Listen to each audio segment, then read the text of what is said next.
Alors, dans cette vidéo, on voit les notes de la section 9.1 et 9.2, donc les événements, les probabilités, puis les expériences aléatoires.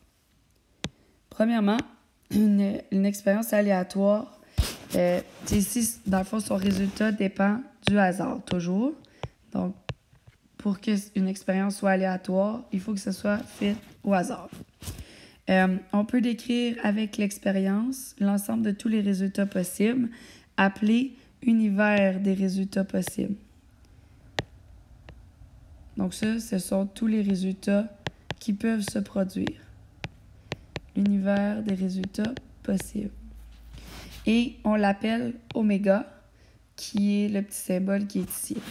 Donc ça, c'est tous les résultats qui peuvent être possibles. Dans les deux exemples, si on lance un dé à 6 faces, donc oméga, tous les résultats possibles, on a 1, 2, 3, 4, 5 et 6. Donc, il ne peut pas se produire autre chose que d'avoir ces 6 nombres-là. Dans le deuxième exemple, si on veut tirer une bille d'un sac contenant 3 billes bleues, 2 billes rouges et une verte, on observe la couleur de la bille. Donc, il y a 3 résultats qui peuvent se produire. Soit piger une bille bleue, une bille rouge ou une bille verte. Donc, il n'y a pas d'autres résultats possibles. Donc, dans oméga, on aurait bleu, rouge, vert. Ensuite, lorsqu'on parle d'un événement, c'est un résultat, entre autres, quelque chose qui peut se produire parmi l'univers des résultats. Donc, on dit qu'un événement est élémentaire s'il contient juste un seul résultat possible. Donc, je vais l'écrire mieux que ça, là. Par exemple, si on a encore une fois un dé à 6 faces, obtenir un nombre pair, c'est pas un événement élémentaire parce qu'il y a 3 résultats possibles, qui sont 2, 4 et 6. Par contre, si on dit obtenir 3, ça c'est un événement élémentaire parce qu'il y a juste 3 qui est possible. Ensuite, les types d'événements. Un événement peut être nommé comme étant être impossible lorsque la probabilité de l'obtenir, c'est 0, bien évidemment. Un événement peut être probable si sa probabilité est entre 0 et 1. Puis, l'événement est certain, donc c'est sûr que ça va se produire si sa probabilité est de 1. Par exemple, l'événement tirer une bille rouge dans un sac qui contient des billes rouges et des billes bleues, c'est un événement qui est probable. Parce que oui, ça peut se produire, mais pas nécessairement à tout coup. On peut avoir une bille bleue aussi au lieu d'une bille rouge. Tandis que dans l'exemple numéro 2, l'événement tirer une bille rouge dans un sac qui ne contient que des billes rouges, c'est un événement qui est certain parce que c'est sûr que ça va se produire. Il n'y a pas d'autres résultats possibles. Et ensuite, l'événement 3, tirer une bille rouge dans un sac qui ne contient que des billes bleues, c'est un événement qui est impossible, puisque ce n'est pas possible de piger une bille rouge parmi juste des billes bleues. Donc, on est rendu maintenant avec la probabilité théorique. Donc, la probabilité théorique d'un événement est un nombre qui quantifie la chance que cet événement-là a de se produire. Donc, c'est la probabilité qu'il se produise. On exprime souvent une probabilité sous la forme d'une fraction, la plupart du temps, ou d'un pourcentage. Donc, c'est les deux façons d'exprimer un résultat d'une probabilité théorique. Et pour le calculer, vous devez toujours mettre le nombre de résultats favorables sur le nombre de résultats possibles. On va faire des exemples qui sont en dessous. La probabilité de l'événement obtenir 5 sur un dé à 6 faces, on le note dans le fond 1 sur 6, puisqu'on a une chance sur 6 d'obtenir 5.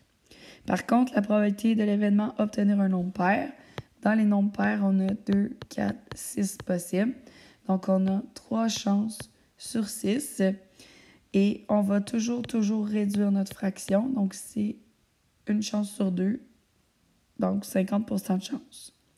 Moi, je vais probablement toujours vous demander de laisser vos probabilités en fractions, à moins que ce soit écrit dans la question qu'on veut l'avoir en pourcentage. Et le dernier exemple, la probabilité de l'événement obtenir un nombre inférieur à 6. Donc, les nombres inférieurs à 6, on a 1, 2, 3, 4, 5 de possibles. Donc, on a 5 chances sur 6 et on ne peut pas réduire 5 sixièmes.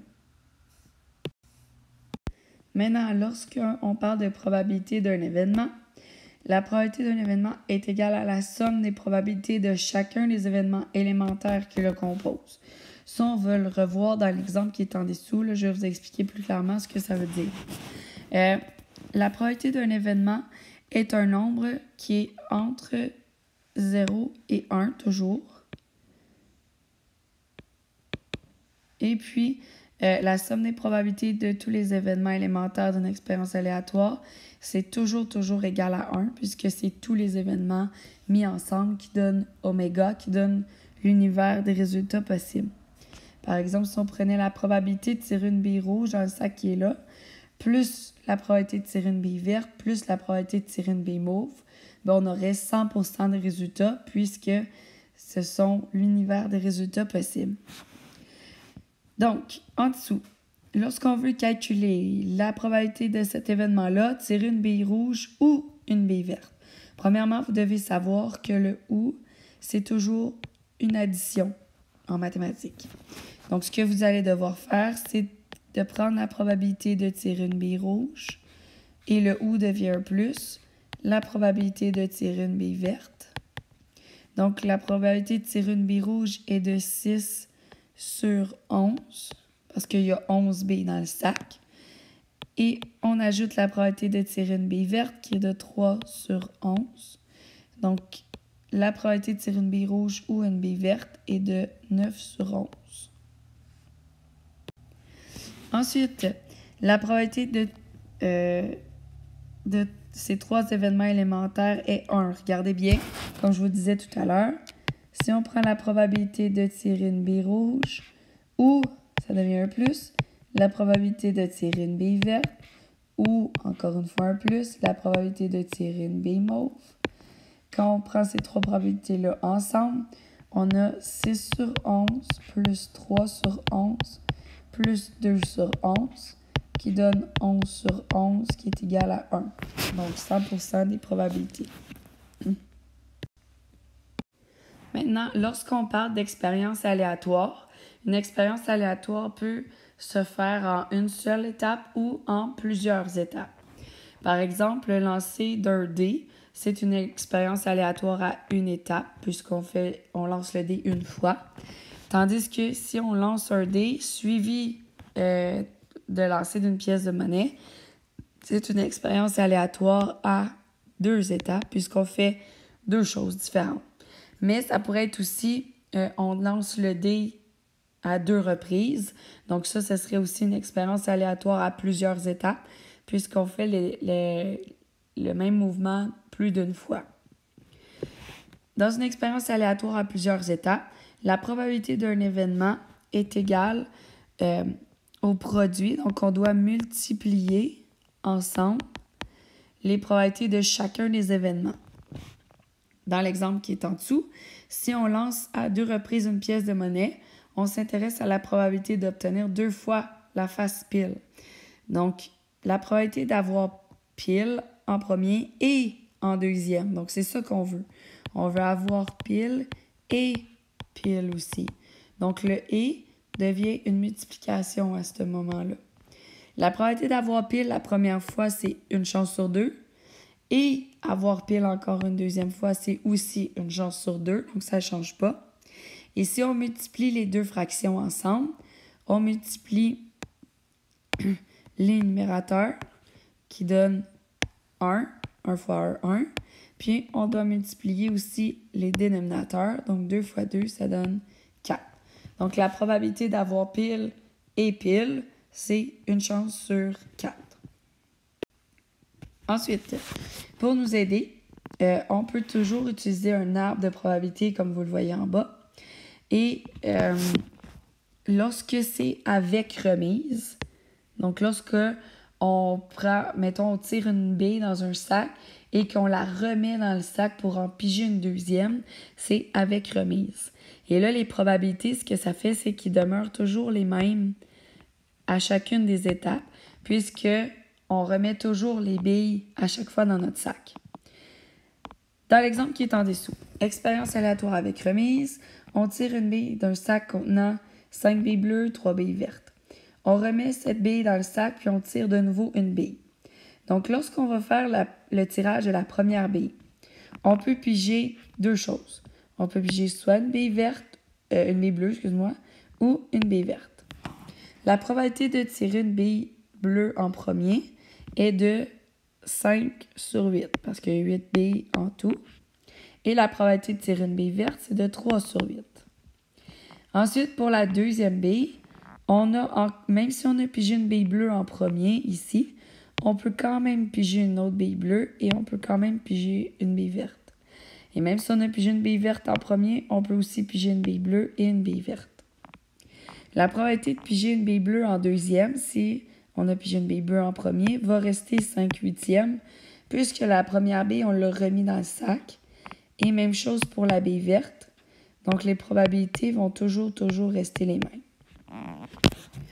Et lorsque vous faites un arbre de probabilité, vous êtes obligé de faire votre colonne de résultats à toutes les fois. Donc, le premier résultat possible, c'est la probabilité d'avoir une bille bleue suivie d'une autre bille bleue. Ensuite, le deuxième résultat possible, c'est d'avoir une bille bleue suivie d'une bille verte.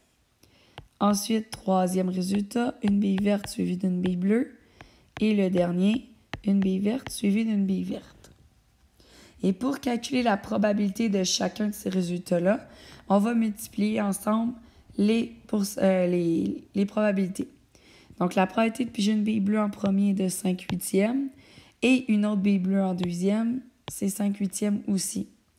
On multiplie ensemble les numérateurs, donc 5 fois 5, ça donne 25. Et on multiplie ensemble les dénominateurs, 8 fois 8, ça donne 64. Ensuite, une bille bleue suivie d'une bille verte. On a 5/8 pour la bille bleue et 3/8 pour la bille verte. 5 fois 3, ça donne 15 et 8 fois 8, 64. Ensuite, une bille verte, c'est 3/8, suivie d'une bille bleue qui est 5/8. Ça donne également 15 sur 64. Et deux billes vertes, on a 3/8 fois 3/8 qui donne 9 sur 64. Lorsque l'expérience aléatoire est sans remise, dans ce cas-ci, ça change quelque chose. Je vous explique. Pour la première bille, donc là, on a le même exemple que tout à l'heure. Pour la première bille, ça reste les mêmes probabilités. Donc, on peut piger soit une bille bleue ou une bille verte. Et on a encore 5 chances sur 8 d'avoir une bille bleue et 3 chances sur 8 d'avoir une bille verte. Par contre, lorsque vient le temps de la deuxième bille, par exemple, si j'ai pigé une bille bleue en premier, je la remets pas dans le sac. Donc, je la mets à côté. Lorsque je vais piger ma deuxième bille, je peux encore piger une bille bleue ou une bille verte. Ça, c'est toujours possible. Mais la probabilité d'avoir une bille bleue ne sera plus de 5/8 parce qu'il y en a une bille bleue en moins.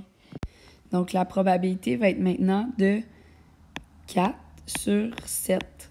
Donc, il reste 4 billes bleues dans le sac et 7 billes en tout. Même chose si on a pigé une bille bleue en premier, la probabilité d'avoir une bille verte en deuxième va être de 3 parce qu'il reste encore 3 billes vertes, mais sur un total de 7 billes au lieu de 8.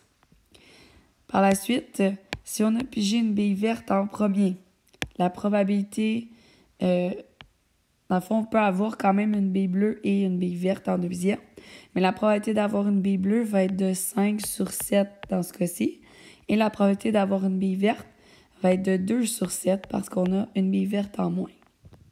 Dans la colonne de résultats, les résultats vont être les mêmes que tout à l'heure, donc on peut avoir 2 billes bleues, on peut avoir une bille bleue suivie d'une bille verte. On peut avoir également une bille verte suivie d'une bille bleue et 2 billes vertes. Ce qui va changer, par contre, c'est le calcul de la probabilité. Donc, la probabilité d'avoir une bille bleue en premier, c'est 5/8. Et d'avoir une bille bleue en deuxième, c'est 4 septièmes.